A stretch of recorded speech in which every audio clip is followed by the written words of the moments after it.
السلام علیکم ورحمۃ اللہ وبرکاتہ۔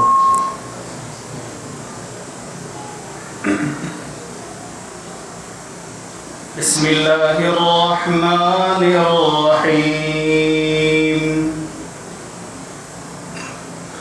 الحمد للہ وکفی وسلام علی عبادہ الذین اصطفی۔ اما بعد فاعوذ باللہ من الشیطان الرجیم۔ بسم اللہ الرحمن الرحیم۔ کل نفس ذائقۃ الموت ثم الینا ترجعون۔ سبحان ربک رب العزة عما یصفون وسلام علی المرسلین والحمد للہ رب العالمین۔ اللہم صل علی سیدنا ومولانا محمد وعلی آل سیدنا ومولانا محمد وبارک وسلم۔ معزز و مکرم علماء کرام اور بزرگان محترم، ہم سب اس دنیا میں چند روز کے مہمان ہیں۔ ایک مدت لے کر آئے ہیں، جب وہ مدت ختم ہو جائے گی، ٹائم ختم ہو جائے گا، تو ہم سب اس دنیا سے باری باری رخصت ہو جائیں گے۔ یہ دنیاوی زندگی ایک سفر ہے اور ہم سب مسافر ہیں اور ہماری منزل آخرت ہے۔ رہ کے دنیا میں انسان کو نہیں زیبا غفلت۔ یہ دنیا تماشا گاہ نہیں ہے، کھیل کود کی جگہ نہیں ہے۔ وَمَا هَذِهِ الْحَيَاةُ الدُّنْيَا إِلَّا لَهْوٌ وَلَعِبٌ وَإِنَّ الدَّارَ الْآخِرَةَ لَهِيَ الْحَيَوَانُ۔ آخرت کی زندگی ہمیشہ رہنے والی زندگی ہے، باقی رہے گی، اور دنیاوی زندگی کھیل کود کے لیے نہیں ہے، یہ تماشا گاہ نہیں ہے، بلکہ یہ دنیا امتحان گاہ ہے، یہ اعمال کی جگہ ہے، کام کی جگہ ہے۔ زمین کے اوپر کام، زمین کے نیچے آرام۔ میرے حضرت مولانا صلاح الدین صاحب سیفی نقشبندی دامت برکاتہم العالیہ ایک بہت پیاری بات بیان فرماتے ہیں کہ دنیا کام کی جگہ ہے، قبر آرام کی جگہ ہے، اور جنت عیش کی جگہ ہے۔ دنیا کام کی جگہ ہے، اعمال صالحہ کرنا ہے، اللہ کو خوش کرنا ہے، اللہ کے بندوں کے حقوق ہیں، ماں باپ کے حقوق ہیں، بیوی بچوں کے حقوق ہیں، مہمانوں کے حقوق ہیں، تو اللہ کو خوش کرنا ہے، اللہ کے حقوق، بندوں کے حقوق، ان سب کو ادا کرنا ہے، اور دنیاوی زندگی بھی گزارنا ہے۔ تو یہ دنیا کام کی جگہ ہے، اور اگر اللہ کو خوش کر کے گئے ہیں، اللہ کو راضی کر کے گئے ہیں، اللہ رب العزت کی ذات عالی کے ساتھ ہمارا تعلق مضبوط ہوا، کنیکشن مضبوط ہوا، تو قبر پھر آرام کی جگہ بنے گی، اور پھر جنت عیش کی جگہ بنے گی۔ تو دنیا کام کی جگہ ہے، قبر آرام کی جگہ ہے، اور جنت عیش کی جگہ ہے۔ یہاں کام کام کام، بس تھوڑا آرام، اور زمین کے نیچے پھر ہمیشہ کے لیے آرام۔ رہ کے دنیا میں انسان کو نہیں زیبا غفلت، موت کا دھیان بھی لازم ہے کہ ہر آن رہے۔ حضرت لقمان حکیم نے اپنے بیٹے کو نصیحت فرمائی کہ بیٹا، توبہ میں کبھی دیر مت کرنا، توبہ میں کبھی دیر مت کرنا، گناہ ہو جائے فوراً توبہ کر لینا، توبہ میں کبھی دیر مت کرنا کہ موت کا کوئی وقت متعین نہیں ہے، وہ تو اچانک آ جاتی ہے۔ لمحوں کا یہ سفر ہے، آنکھیں بند نہیں ہوتی، انسان فانی دنیا سے باقی رہنے والی دنیا کی طرف، باقی رہنے والے عالم کی طرف روانہ ہو جاتا ہے۔ رہ کے دنیا میں انسان کو نہیں زیبا غفلت، موت کا دھیان بھی لازم ہے کہ ہر آن رہے۔ جب بشر آتا ہے دنیا میں تو کہتی ہے قضا، میں بھی پیچھے چلی آتی ہوں ذرا دھیان رہے۔ جب بشر آتا ہے دنیا میں تو کہتی ہے قضا، موت، میں بھی پیچھے چلی آتی ہوں ذرا دھیان رہے۔ اسی لیے قرآن کریم میں اللہ رب العزت نے ارشاد فرمایا ہر نفس کو موت کا مزہ چکھنا ہے، کوئی ہمیشہ کے لیے نہیں آیا ہے، سب جانے کے لیے آئے ہیں، ایک نہ ایک دن سب چلے جائیں گے۔ کل نفس ذائقۃ الموت، ہر نفس کو موت کا مزہ چکھنا ہے، اور مزہ کبھی کڑوا بھی ہوتا ہے اور کبھی مزہ میٹھا بھی ہوتا ہے۔ اگر زندگی اچھی گزری ہے، زندگی محمود گزری ہے، قابل تعریف ہے، سب خوش ہے، اللہ بھی راضی ہے، اللہ کے بندے بھی راضی ہے، تو یہ موت پھر دلہن بن کے آئے گی، یہ موت دلہن بن کے آئے گی، دنیا چھوٹنے کا غم نہیں ہوگا۔ لیکن اگر نافرمانی والی زندگی ہے، اللہ کے گھر سے دور والی زندگی ہے، نمازوں سے غافل، اللہ کی یاد سے غافل، قرآن کریم ہفتوں سے، مہینوں سے، کئی سالوں سے الماری میں رکھا ہوا ہے، کھولنے کی توفیق نہیں ہو رہی ہے، ہم سے ہر کوئی پریشان ہے، موت کے وقت سارا کالا چٹھا کھل کر سامنے آ جاتا ہے۔ اس لیے بہت ڈرنے کی ضرورت ہے۔ اللہ تعالیٰ ہمیں صحیح سمجھ عطا فرمائے۔ مزہ کڑوا بھی ہوتا ہے، میٹھا بھی ہوتا ہے۔ زندگی اچھی گزرے گی تو موت دلہن بن کے آئے گی، لیکن اگر زندگی نافرمانی والی گزرے گی تو شرمندگی والی پھر زندگی کہلائے گی۔ آئے گی موت، بہت سختی کے ساتھ آئے گی، اللہ ہماری حفاظت فرمائے۔ ایک حکیم صاحب کسی جنازے کے ساتھ چل رہے تھے، حکیم تھے، بڑی سمجھداری کی باتیں کیا کرتے تھے۔ ایک جنازے کے ساتھ چل رہے تھے، جو ساتھ میں لوگ تھے وہ میت پر افسوس کر رہے تھے، چلا گیا، بہت اچھا آدمی تھا، وغیرہ وغیرہ۔ وہ سنتے رہے، لیکن جب ان کو برداشت نہیں ہوا تو وہ کہنے لگے کہ افسوس کس بات پر کرتے ہو؟ افسوس کس بات پر کرتے ہو؟ اللہ کا حکم تھا، وہ تو چلے گئے، جانا ہے سب کو ہی ہے، بلکہ افسوس اپنی ذات پر کرو، افسوس اپنی ذات پر کرو، کیونکہ مرنے والا 3 تکلیفوں سے نجات پا گیا، جو دنیا سے چلا گیا 3 مصیبتوں سے بچ گیا۔ نمبر 1، اب ملک الموت کو نہیں دیکھے گا، موت آ گئی، دنیا سے رخصت ہو گیا۔ نمبر 2، موت کی سختی اب برداشت نہیں کرنا ہے، اور نمبر 3، برے خاتمے کا فکر نہیں رہا۔ کتنی سمجھداری والی بات کہی۔ لوگ افسوس کر رہے ہیں جنازے پر، انہوں نے کہا جنازے پر کیوں افسوس کرتے ہو؟ اپنی ذات پر افسوس کرو، اپنے آپ کی فکر کرو، اس لیے کہ جو چلا گیا وہ تو 3 تکلیفوں سے نجات پا گیا، 3 پریشانیاں اس کی دور ہو گئی، اور وہ بڑی پریشانیاں ہیں۔ ملک الموت، موت کا فرشتہ وہ نہیں دیکھے گا۔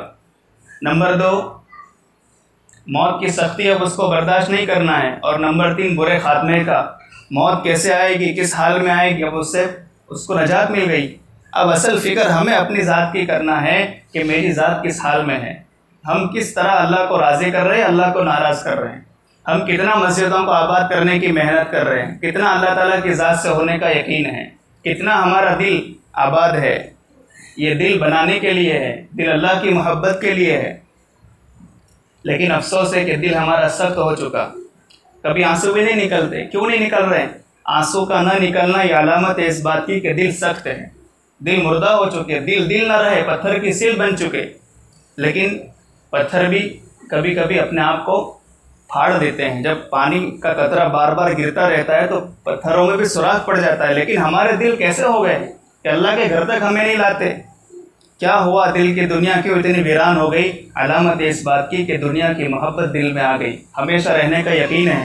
جس کو بھی دیکھو ہر وقت بس مولانا دعا کرنا ذرا دنیاوی زندگی سنور جائے، روزی کا بڑا مسئلہ ہے۔ گھر کی زندگی جہنم کا نمونہ بن چکی۔ کیوں بن چکی؟ اس لیے کہ گھروں میں اللہ کے رسول صلی اللہ علیہ وسلم کے طریقے زندہ نہیں ہیں، نہ صحابہ کا ذکر ہے، نہ کچھ صحابہ کے نام یاد ہے، نہ محبوب صلی اللہ علیہ وسلم کی ذات گرامی کا کوئی تعارف ہے۔ یہ مسلمانی نہیں ہے۔ کامل مسلمانی اللہ کی بندگی والی ہوتی ہے، اللہ کو خوش کرنا، اللہ کو راضی کرنا۔ اصل میں بات یہ ہے کہ 2 برائیاں ایسی ہمارے اندر پیدا ہو چکی ہے، یہ ہر مسلمان کی بات ہے، کسی کی تخصیص نہیں۔ 2 برائیاں، ایک تو یہ کہ اللہ کا استحضار نہیں رہا کہ اللہ مجھے دیکھ رہے ہیں۔ جیسے CCTV کیمرے میں جب کوئی چیز قید کی جاتی ہے، کیمرہ چل رہا ہوتا ہے تو بندہ گناہ نہیں کرتا۔ یہ اور بات ہے کہ جب انسان کے دل میں مخلوق کا خوف نہیں رہا تو خالق کا خوف کہاں رہے گا؟ ہم اکثر دیکھتے ہیں پھر بھی مال میں چوریاں ہو رہی ہیں، مخلوق کا ہی خوف نہیں تو خالق کا خوف کہاں سے رہے گا دل میں؟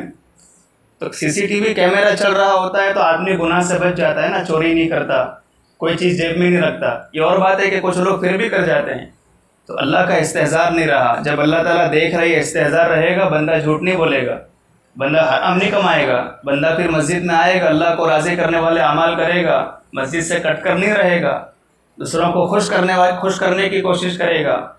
اور دوسری بات یہ ہے کہ اللہ کے سامنے آخرت میں پیش ہونا ہے, یہ بھول گئے. اس کو پیدا کرنے کی ضرورت ہے. یہ دو برائیاں ہیں جو ہمارے معاشرے میں, ہمارے سماج میں پھیل چکی ہے.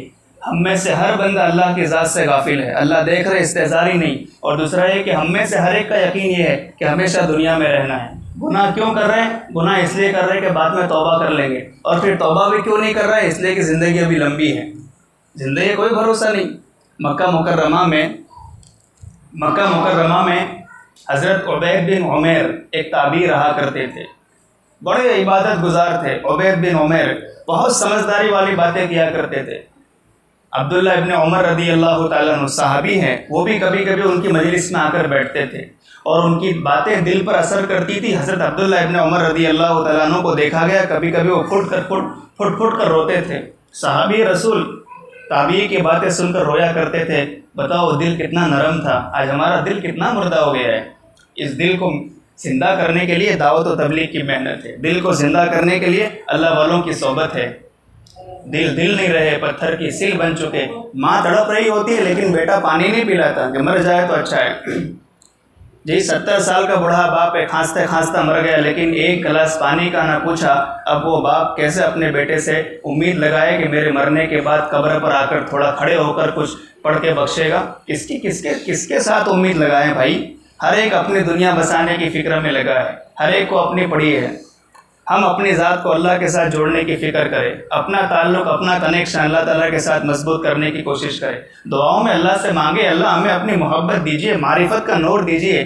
کیا ہو گیا 50-55 سال کی عمر ہو گئی لیکن ابھی میری سورہ فاتحہ صحیح نہیں, نماز پڑھتے 50-60 سال ہو گئے, نماز میں حاضری ہے, حضوری نہیں ہے. سر سجدے میں ہوتا ہے, IPL کا خیال ہوتا ہے, سر سجدے میں ہوتا ہے, سارا کاروبار میں دماغ چل رہا ہوتا ہے. کیا وجہ ہے کہ مسجد میں رہ کر بھی بندہ اللہ تک نہیں پہنچتا؟ بیت اللہ تک آ گیا لیکن اللہ تک نہیں پہنچا. اللہ ہماری حفاظت فرمائے. عبید بن عمیر بڑے تابعی, بڑے عبادت گزار تھے. ان کے زمانے میں ایک عورت تھی, بڑی خوبصورت تھی, جہاں دیکھی بھلی صورت مچل بیٹھے کہ یہ بھی لیں گے. آج کل کے نوجوانوں کا یہ حال ہے, جہاں دیکھی بھلی صورت مچل بیٹھے کہ یہ بھی لیں گے. یہ زندگی اصل معنوں میں زندگی نہیں ہے. زندگی گزارنے کے لیے, سنوارنے کے لیے. بڑے بڑے بہادر, بڑے بڑے طاقتور, جی مالدار, سب حسن کے سامنے مار کھا جاتے ہیں. بڑے بڑے پہلوان جو کسی کے داؤں میں نہیں آتے, حسن کے داؤں میں آ جاتے ہیں, خوبصورتی کے داؤں میں آ جاتے ہیں. تو وہ بڑی خوبصورت لڑکی تھی, عورت تھی. ایک مرتبہ وہ آئینہ دیکھ رہی تھی, آئینہ. اس کا شوہر پیچھے کھڑا تھا. اس نے آئینے میں سے کہا کہ کون ہے جو اس چہرے کو دیکھ کر فریفتہ نہ ہو, کون ہے جو اس چہرے کو دیکھ کر فریفتہ نہ ہو, کون ہے جو میرے حسن کے دام میں نہ آئے. وہ سوچنے لگا. شوہر نے کہا ہاں ایک بزرگ ہے, تو ان کو کبھی پھنسا نہیں سکتی. اس نے کہا کون؟ کہا عبید بن عمیر. کہا دیکھنا ہے, میں ان کو پھنسا سکتی ہوں. یہ حسن ہی چیز ایسی ہے کہ آدمی کو پھنسا دیتی ہے. اس نے کہا چلو ٹھیک ہے, آزما لو. اب یہ تھی شرارت کرنے والی, شرارت کرنا اس کا مقصد تھا. اس کو شرارت سوجی, وہ گئی مسجد حرام میں. اس وقت عبید بن عمیر بیٹھے ہوئے تھے. وہ گئی اور کہا کہ حضرت میرا بہت ضروری کام ہے اور اہم مسئلہ ہے, اور میں ابھی سامنے بول نہیں سکتی. آپ ذرا مجھے وقت دو, تنہائی میں کسی اور جگہ پر میرے ساتھ چلو, وہاں میں آپ سے بات کرنا چاہتی ہوں. اب یہ نہیں سمجھ رہے تھے کہ اس کے ارادہ کچھ اور ہے. انہوں نے کہا ٹھیک ہے بیٹا, کیا بولنا چاہتی ہو؟ وہ مسجد حرام سے ایک طرف ہو کر گئے تو اس نے اپنا چہرہ ہٹا دیا. حضرت سمجھ گئے گناہ کا ارادہ ہے, چونکہ وہ پھنسانا چاہتی تھی. شوہر سے وہ کر کے آئی تھی بات کہ بھائی میں پھنسا کر آؤں گی, دیکھ لینا. لیکن اس کو پتہ نہیں تھا شکار کرنے جا رہا ہے, خود شکار ہو جائے گا. انہوں نے کہا کہ اللہ کی بندی, اللہ سے ڈر. اس نے کہا نہیں حضرت, کیسے اللہ سے ڈرے؟ نہیں. انہوں نے کہا دیکھ میں تجھے کچھ سوالات کرتا ہوں, اگر تو نے سوال کے جواب دے دیا تو تیری دعوت پر پھر میں غور کروں گا. یہ نہیں کہا تیار ہو جاؤں گا. کچھ سوچ سمجھ کے بولنا چاہیے. آدمی ہے نا, بڑی بڑی باتوں سے بڑا نہیں بنتا. بڑا اس وقت بنتا ہے جب چھوٹی چھوٹی باتوں کو سمجھنے لگتا ہے. اکثر لمبا دھاگا اور لمبی زبان بہت جلدی پھنس جاتی ہے, اس لیے اپنے آپ کو بچانا چاہیے. حضرت نے کیا کہا؟ تو کچھ سوالات کے جواب دے دے. اگر تو وہ سوالات کے جواب دے دے گی تو پھر میں تیری دعوت پر غور کروں گا. اس نے کہا حضرت پوچھیے, کیا پوچھنا چاہتے ہیں؟ لیکن میں تو اپنے ارادے میں پکی ہوں۔ حضرت نے کہا پہلا سوال یہ ہے اگر اس وقت موت کا فرشتہ آ جائے تو کیا تو گناہ کے لیے کوشش کرے گی؟ اس نے کہا حضرت موت کی بات نہیں یہ تو میں کر بھی نہیں سکتی، موت کے وقت کس کو ہوش رہتا ہے؟ کہا اچھی بات ہے بیٹا۔ دوسری بات، جب نامہ اعمال پیش کیا جائے گا دائیں ہاتھ میں یا بائیں ہاتھ میں تجھے پتہ نہیں، تو بیٹا جب تیرے ہاتھ میں نامہ اعمال دیا جانے والا ہوگا تو کیا تو اس وقت بھی گناہ کی کوشش کرے گی؟ اس نے کہا نہیں حضرت، اس وقت تو میری ہمت بھی نہیں ہوگی، کہاں گناہ کا خیال، وہ نامہ اعمال پیش کیا جائے گا ہاتھ میں یا دائیں ہاتھ میں بائیں ہاتھ میں۔ اچھا تیسرا سوال یہ ہے کہ بیٹا جب تو پل صراط پر سے گزرے گی تو اس وقت بھی تجھے گناہ کا خیال آئے گا؟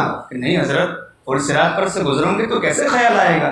پھر چوتھا سوال، بیٹا جب تو اللہ کے سامنے حاضر ہوگی، جب تجھے اللہ کے سامنے پیش کیا جائے گا تو بیٹا اس وقت بھی تو گناہ کے مجھ سے مطالبہ کرے گی؟ اس نے کہا نہیں حضرت۔ تو کہا بیٹا تو نے چاروں جواب میں غلطی کر دی، تو نے چاروں سوال کے جواب نہیں دے پائی، اب اللہ تعالیٰ کا ڈر اپنے دل میں پیدا کر۔ لکھا ہے کہ وہ عورت جو گناہ کے لیے دعوت دینے کے لیے آئی تھی، پھنسانے کے لیے آئی تھی، اتنی بڑی عبادت گزار بن گئی کہ اس کے لیے پہلے ہر رات شب زفاف تھی، لیکن اب اس کی ہر رات عبادت کی رات ہو گئی۔ یہ استحضار پیدا کرنے کی ضرورت ہے۔ اللہ تعالیٰ مجھے دیکھ رہے ہیں، اور نمبر 2 پر دنیا میں مجھے ہمیشہ نہیں رہنا ہے، ہر نفس کو موت کا مزہ چکھنا ہے، پھر لوٹ کر اللہ کی طرف جانا ہے۔ تو کوشش کرتے ہیں انشاءاللہ، آج سے ارادہ کرو، ایک نئی زندگی شروع کرنا ہے، غفلت والی نہیں، اللہ کی بندگی والی۔ میری اس زندگی میں کبھی نماز نہیں جائے۔ ارادہ کرتے ہو بھائی لوگ؟ کیسا ارادہ؟ مجھ سے یا اللہ سے؟ اللہ سے ارادہ کرو، اللہ کے سامنے اپنے آپ کو پیش کرو کہ اللہ آج سے ہم سچی پکی توبہ کرتے ہیں، ایک نئی زندگی شروع کرتے ہیں، میری نماز کبھی نہیں جائے گی۔ انشاءاللہ ارادہ کرو آج کی شام سے موت کی شام تک کبھی میری نماز نہیں چھوٹے گی۔ کرتے ہو ارادہ؟ دعوت و تبلیغ کی مبارک محنت سے اپنے آپ کو جوڑ کے رکھیں گے؟ کرتے ہو ارادہ؟ اللہ والوں کی صحبت میں بیٹھیں گے، تعلیم کے حلقوں میں بیٹھیں گے، مسجد کو آباد کرنے کی فکر کریں گے، جھوٹ نہیں بولنا ہے، رشوت نہیں لینا ہے، حسد نہیں کرنا ہے، تکبر نہیں کرنا ہے، اپنے آپ کو بڑا نہیں سمجھنا ہے، جی کسی کو تکلیف نہیں پہنچانا ہے، کسی پر ظلم نہیں کرنا ہے، ماں باپ کو ان کا حق دینا ہے، ماں باپ کی عزت عظمت، ان کی محبت، ان کی خدمت کرنا ہے، بیوی بچوں کو ان کا حق دینا ہے، بیوی کو مارنا نہیں، اور بچوں پر شفقت، بچوں کی تربیت۔ ایسی زندگی بندگی والی ہوتی ہے، پھر یہ زندگی سنورتی ہے تو بندہ اللہ کے قریب پہنچتا ہے۔